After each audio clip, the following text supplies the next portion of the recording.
Hey, true believers, Chris Mack coming at you with the Transformers issue 17. And this was a damn good read. I was surprised that this book gives us so many first appearances. This is part one of the return to Cybertron. And this book gives us the first appearances of Cosmos, Blaster, Dirge, Sea Spray, what's his name? The Flyer. I can't remember his name off the top. Powerglide. There it is. And then my personal favorite, Perceptor. The print date on this was June of 1986.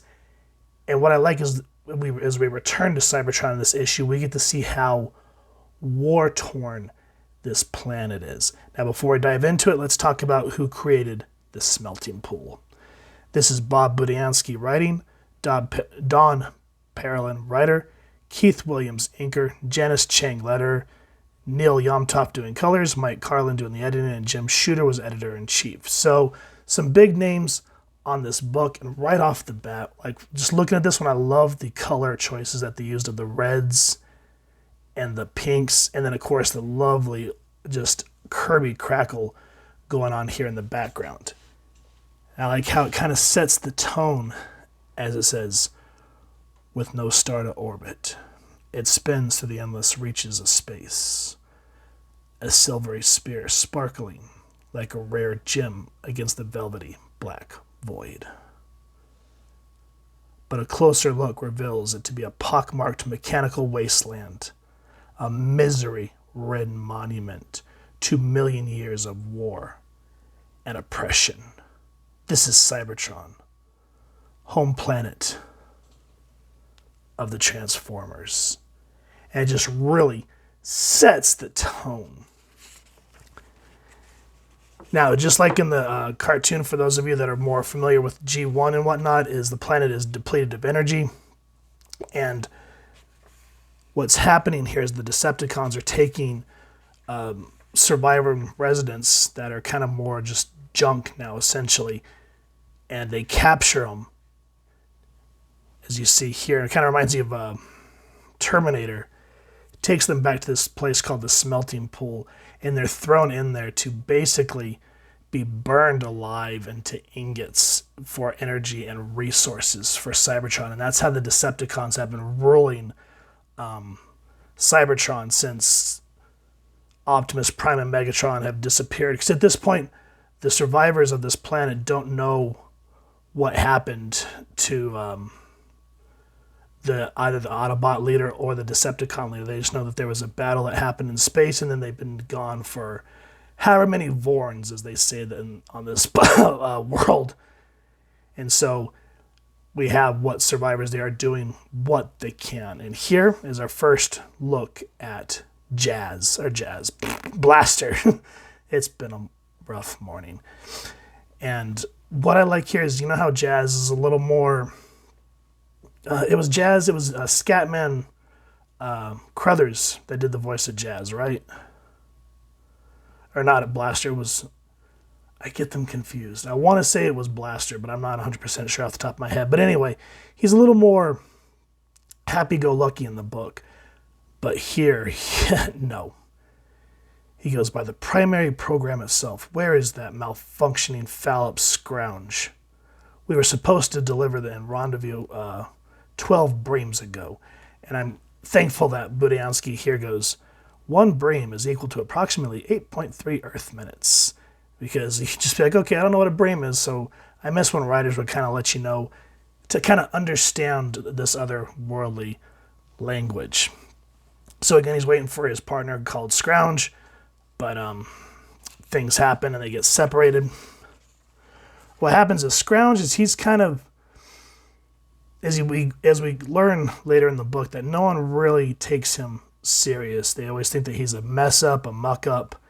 And here he's a little arrogant. He goes, I'm just too sneaky.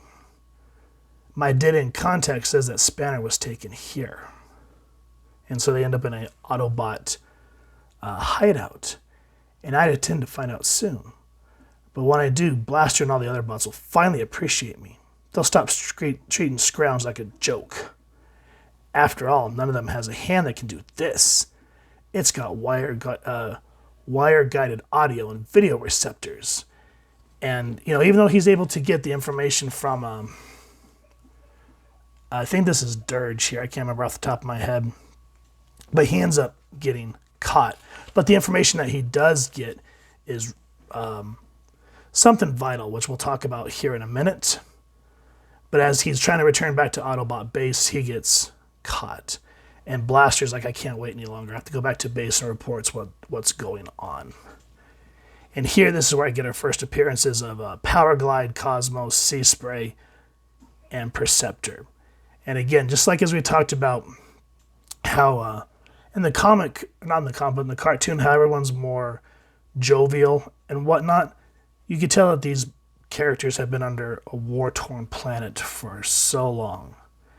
Like, what kept you, Blaster? Showing off your marksman again? No Power Glide. He couldn't hit an ocean if he fell of Mercury if he fell in it. At least not without me to aim the gun from Sea Spray. I'm not in a joking mood, Warpath. Scourge has vanished. He said he had vital information to give me. We must form a search party. And here, Perceptor, remember how he's, again, more kind of C-3PO on the G1 cartoon?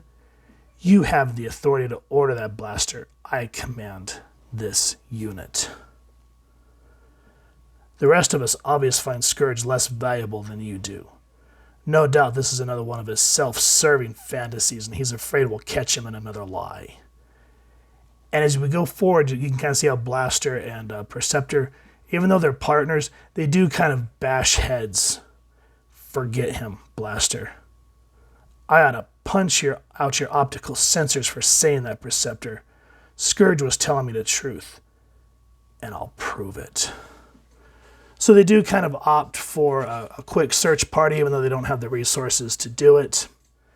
And then we get this really horrific scene of the smelting pots or the smelting pool, where all these Autobots and Transformer citizens of Cybertron are brought for the Decepticons' own selfish uses of the planet. And it's just horrific to look at. And we do eventually come across Scourge. And what happens here between him and Blaster, it's really heartbreaking. But it has some really great character moments to it. And I don't want to spoil the whole story here, but I do want to show some of the cool battle scenes here. Let me back up just a little bit. I like how Blaster here just takes those smelting tubes and just starts shooting them at Decepticons. And I mean, look at how dynamic these panels are. Absolutely gorgeous artwork. But what I want to get at here is at the end, they're able to get the information. And here it says, "Greetings, fellow Decepticons." And this is the Autobots. They were able to get the information. It says, "This is Soundwave. Before you is Earth, a planet rich in energy resources." Now, what's funny is it says, "Longtime readers will recognize this transmission as the one Soundwave sent in Transformers number 10. It's been a couple of years since I've read issue 10. Sorry, guys, I'm still getting over this cold. But I actually remember this recording. But here, this is where everyone starts to realize that Optimus Prime and Megatron are still alive. And in seeing this, I like how Perceptor actually says, "There is hope, and there is no greater gift than that." So it's kind of a really cool way to kind of end this part of the arc, and just overall absolutely amazing work. This was not a cheesy book. I like that Budiansky, even though he was commissioned by Marvel to make the characters not Marvel, Hasbro, so that they could do the cartoon, but he went forward and actually made a really awesome, engaging comic, just how Larry Hama did with the G.I. Joe's book. So if you can find a copy of this, guys, please first and foremost support your local comic shop and grab a copy of this. And if you've enjoyed this review, we really would appreciate if you take a moment to hit like, share, and subscribe. Helps the club channel more than you could possibly know. And if you wouldn't mind hitting that fancy little Energon bell next to subscribe, that way as we continue to upload content, you guys will get notified. Come to the channel, and we love talking with you all and hearing your thoughts and feedback down in the comments below, or our social media pages, which I'll make sure to leave the links down in the description. So with all that said, thank you so much for stopping by. Hope you all continue to have an absolutely amazing day reading, and happy hunting, true believers.